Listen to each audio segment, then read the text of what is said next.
Guys, you know what, প্রথমে আসে খারাপ কপাল, তারপর আসে তার থেকেও খারাপ কপাল, আর তারপর আসে আমাদের মতো মানুষদের কপাল, যাদের কপালটা লিটারেলি কয়লা দিয়ে তৈরি, মানে ভালো হওয়ার কোনো চান্সই নেই।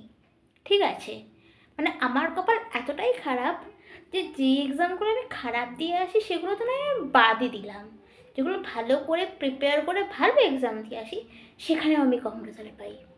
ইয়েস, মানে আমার কপালটা এতটাই খারাপ, যদি বাই চান্স লটারিতে কোনো প্র্যাকটিক্যালের কিছু চিট সিলেক্ট করতে হয়, সব থেকে খারাপটা, সব থেকে কঠিনটা আমার পড়বে, শুধু আমার একা পড়বে, একার। যদি পকেটে সবার ফোন থাকে, ল্যাবে ঝাড়, আমি একা খাই। ইয়েস, এতটাই খারাপ যে লোকে শিওর থাকে যে 100% যে শিওর পাবেই বা 50% সেটাতে সিলেক্ট হবেই।